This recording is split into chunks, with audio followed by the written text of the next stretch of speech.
हाँ। बाबा मुरली में बाबा बोले कि बाप को गुप्त ही रहने दो, इसमें ही मजा है। हाँ जी। तो ये सुप्रीम सोल बाप की बात है कि राम बाप की? क्या बात बोले, जोर से बोलिए ना। ये सुप्रीम सोल बाप है, बाप की बात है कि राम बाप की बात है? क्या बात है? दोनों अलग अलग है क्या? हैं? दोनों अलग अलग हैं कि एक है? आपको क्या करने? पर्सनालिटी एक है या अलग अलग है? पर्सनालिटी एक है। पर्सनालिटी एक है, फिर किसको गुप्त करेंगे, किसको प्रत्यक्ष करेंगे? अरे बिंदु को प्रत्यक्ष करेंगे तो साकार प्रत्यक्ष हो जाएगा, साकार को प्रत्यक्ष करेंगे तो भी बिंदु प्रत्यक्ष हो जाएगा।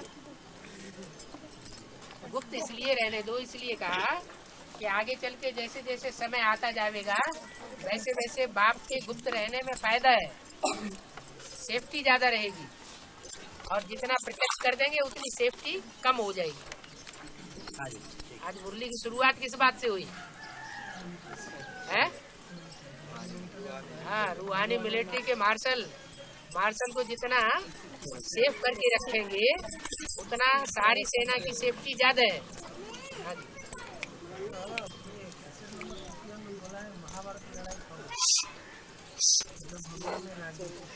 हाँ जी। महाभारत लड़ाई क्या होगी? अभी ताना बाना बुनना नहीं जा रहा है, वो दिखाई नहीं पड़ रहा है?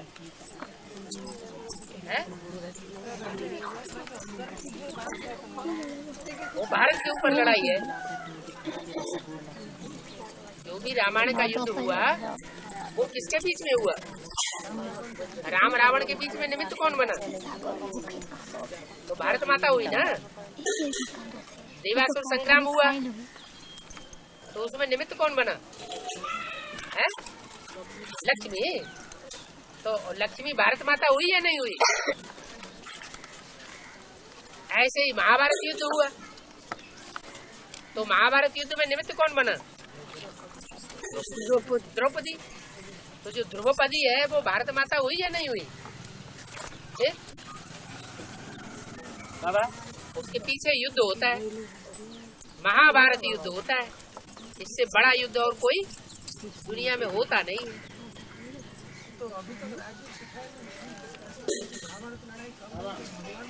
राजयोग सिखाया तब कहा जाए जब राजयोग की सिद्धि सामने आए। हाँ जी, हाँ जी, हाँ जी।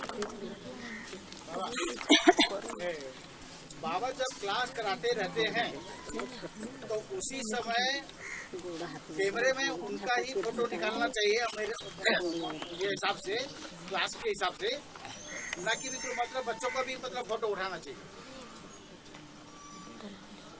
कैमरा जो है वो किस लिए बनाया गया? फोटो उठाने के लिए।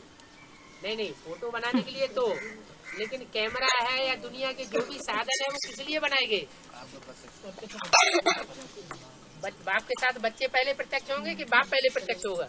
बाप के साथ पहले बच्चे प्रत्यक्ष होंगे। बाप ज्यादा पावरफुल है या बच्चे ज्यादा पावरफुल? ज्यादा पावरफुल कौन है? बाप पहले बच्चों को प्रत्यक्ष करता है ना। तो बाप प्रत्यक्ष करेगा तो बाप पहले कैमरा बच्चों के सामने रखेगा कि अपने सामने रखेगा? है? तो ये बात तो बाबा इंद्र सभा माउंट आबू होना चाहिए क्या? ये जो इंद्र सभा जब बाप और बाप के बच्चे बैठे हैं? नहीं होगा, जब होगा तब देखा जाएगा। अभी बाप और बाप के बच्चे हैं कहाँ? ये सामने में है। अभी सामने है तो यही रखा जा रहा है। हाँ जी बाबा। हाँ, बाबा की अंत को जानना माने तंत को जानना है? बाप की अंत को जानना माने तंत को जानना है। अंत को जानना माने अंत को जानना। हाँ, तंत को जानना है। संग तंत को जानना। हाँ, ये बात बताई गई थी। हाँ, तो वो जानने का आधार क्या है बाबा? आधार क्या है? आधार का मतलब माने जानने के लिए, अंत को जानने के लिए अंत ज्ञान है। ज्ञान के आधार पर ही जाना जा सकता है। जिसमें जितना ज्यादा ज्ञान होगा उतना अंत जानेगा। हम आदि और अंत को नहीं जानते, ऋषि मुनि कहते आए।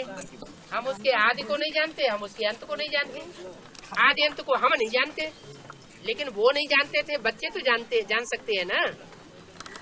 तो कितना जानेंगे? जितना ज्ञान में गहरे होंगे उतना ही जानेंगे ना। अगर ज्ञान में गहरे नहीं हुए तो नहीं जानेंगे। कोई सिर्फ बोल बोल के गहरे होते हैं, दूसरों को ज्ञान सुना लेंगे, ज्ञान सुन लेंगे, लेकिन जीवन में धारण नहीं करेंगे तो उनको ज्ञानी कहा जाएगा?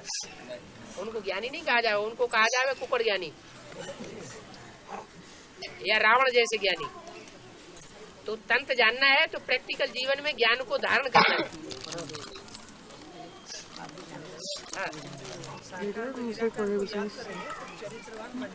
हाँ जी, उसके बाद होता है एक है लौकिक, एक है लौकिक। हाँ विचित्र के साथ चित्र और चरित्र भी याद है। हाँ यहाँ क्या विचित्र के साथ चित्र और चरित्र भी याद है। हाँ, विचित्र के साथ चित्र।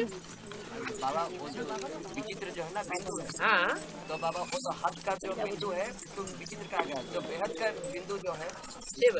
हाँ बेहद का बिंदु मतलब शरीर में रहते हुए जो शिव है हाँ। निराकार है, हाँ। तो उसको बेहद का विचित्र कह सकते हैं कि नहीं? तो हद का विचित्र क्या होता है? मतलब चित्र में विचित्र को याद करने से हम चरित्रवान देवता बन जाए। बिंदु का तो चित्र होता ही नहीं है, चाहे वो हद का बिंदु हो चाहे बेहद का बिंदु हो। बिंदु की लंबाई चौड़ाई कोई नापी जाती है? नहीं। तो वो बिंदु तो अति सूक्ष्म से सूक्ष्म है, जिसको हम शिव बिंदु कहते हैं। वो शिव बिंदु तो सबसे अति सूक्ष्म है, अणु अणुयान सब, अणु से भी अणु है। वो बिंदु की लंबाई चौड़ाई नहीं है, उसको स्थूल नहीं कहेंगे, वही विचित्र है, उसका चित्र नहीं किया जाता है। वो विचित्र को चित्र में याद करो, माने साकार में याद करो। हाँ फिर पहली लाइन तो समझ में आ रहा है, साकार में निराकार को याद करने से चरित्रवान बने। चरित्रवान बनेंगे। उसके बाद बोलता है एक है लौकिक, एक है लौकिक। अगर सिर्फ निराकार को याद करेंगे, सिर्फ निराकार को याद करेंगे तो क्षिप्र गति वाले बनेंगे।